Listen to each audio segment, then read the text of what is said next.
hamil supaya yang penting kita nikah. Bagaimana keadaan saudara saat ini?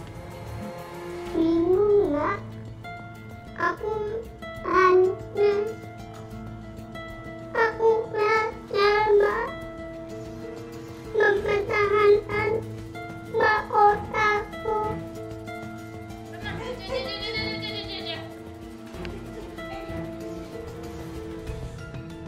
Aku ingin mengakhiri hidup.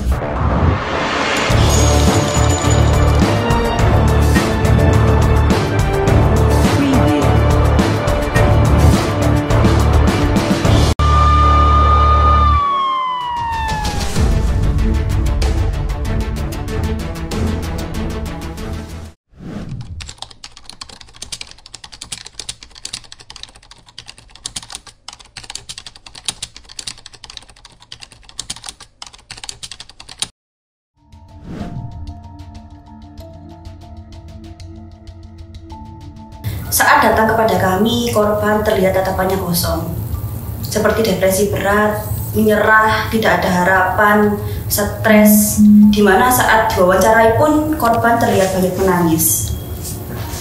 Saat proses wawancara berlangsung, kami sempat menghentikan beberapa kali wawancara dikarenakan korban beberapa kali pingsan.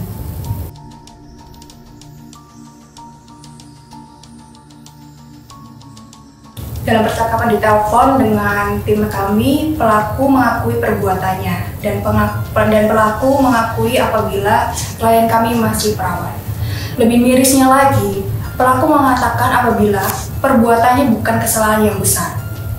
Nah, mendengar pelaku membicarakan hal tersebut, kami selaku tim kuasa hukum dan seorang wanita miris mendengarnya. Karena pelaku di sini membicarakan bahwa keperawanan itu bukan merupakan sesuatu yang penting atau bukan merupakan sesuatu yang istimewa. Di sisi lain, pelaku juga mengatakan akan bertanggung jawab. Namun sampai saat ini kami belum melihat bentuk pertanggungjawaban dari pelaku seperti apa. Selain itu, pelaku juga mengatakan melalui WhatsApp apabila pelaku mendekati klien kami hanya karena merasa iba. Tapi mengapa justru rasa iba tersebut itu merenggut keperawanan klien kami? Dalam percakapan tersebut, terdapat seorang wanita yang meminta pelaku untuk menyatakan apabila tindakan pelaku atas dasar suka sama suka, serta seseorang wanita itu juga mendorong pelaku agar tidak bertanggung jawab atas perbuatan yang telah ia lakukan.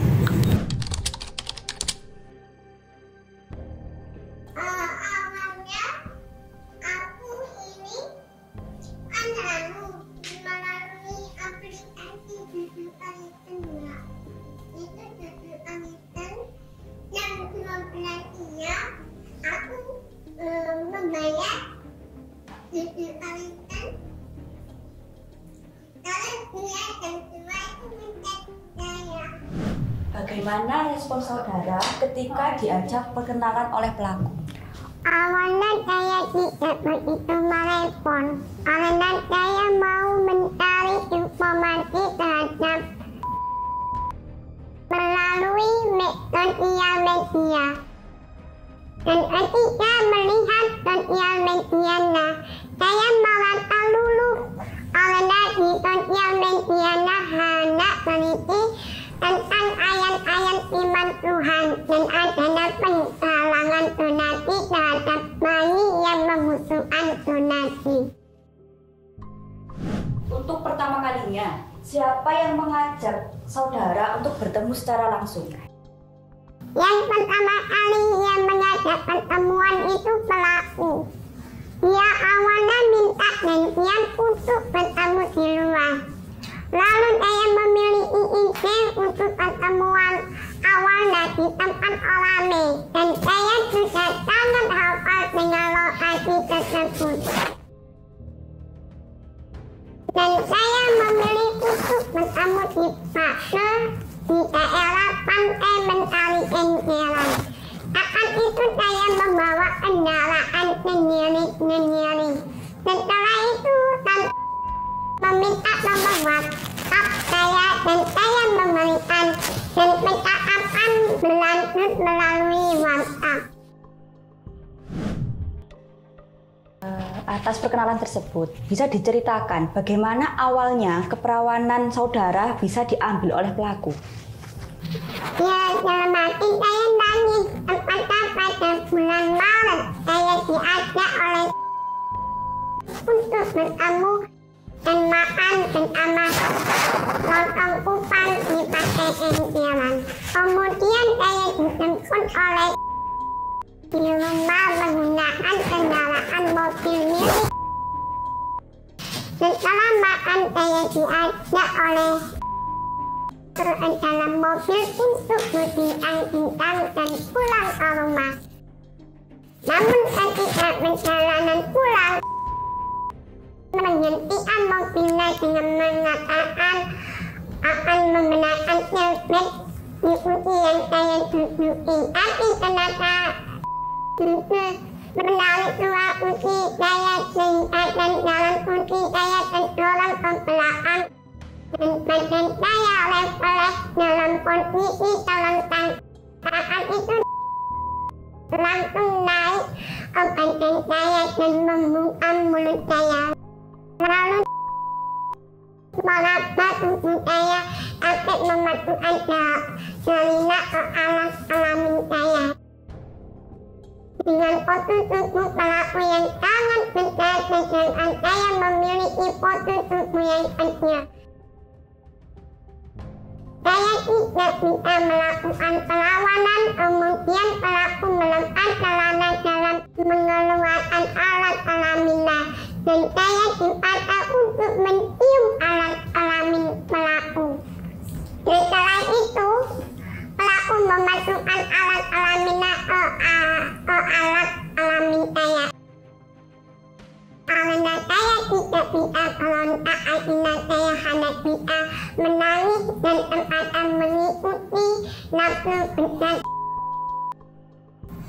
Setelah melakukan hal tersebut, membujuk rayu saya dengan kata manis seperti saya serius dengan kamu dan kita akan menikah.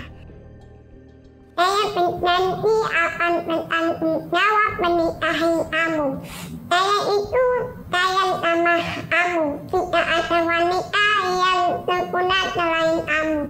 Dan meminta maaf telah merenggut perlawanan saya.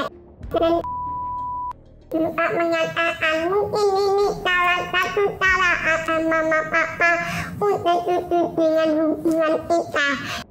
Setelah itu saya diantar pulang ke rumah dengan perasaan bersalah, sedih, dan saya merasa hina.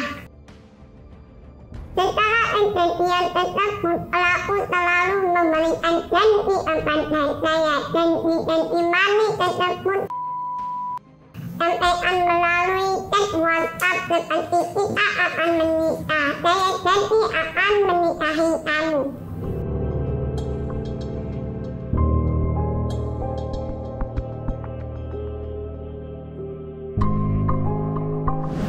Setelah 2 minggu kejadian pelecehan seksual di dalam mobil, saya diajak untuk bertemu. Namun tiba-tiba di perjalanan saya dibawa ke hotel daerah Kenjeran, di mana di dalam hotel kembali meminta melakukan hubungan seks kepada saya, di mana kembali menjadikan kepada saya dengan bujuk rayuan untuk menikahi saya, serta menyatakan saya akan menghamili kamu. Karena dengan cara ini mama papa setuju atas hubungan kita. Serta saya juga telah dipertemukan dengan mama dan juga mengingat umur saya sudah waktunya untuk menikah, sehingga dengan keadaan saya yang halus, saya terpaksa menghilangkan ajakan. Setelah kejadian itu,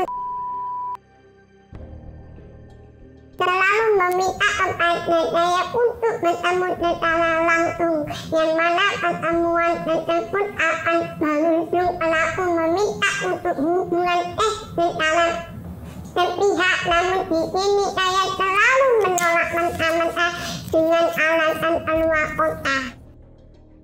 Saat saya terdapat urutan terjadi itu tiba-tiba datang Allah dan memaksa untuk mengantar saya menggunakan kendaraan mobil. Karena khawatir saya naik motor, namun di tengah perjalanan meminta untuk mampir antara satu rumah sakit dengan alasan pelaku tidak bisa menahan buang air. Tiba-tiba saat ucapan tersebut kembali meminta untuk hubungan tes, namun saya menolak dan memaksa untuk melakukannya.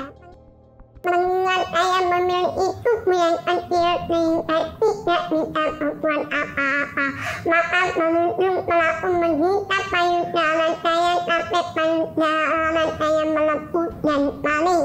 Apakah ada korban lain yang dilecehkan oleh ada, yaitu Jeki. Jeki nama dia selalu memberi wanita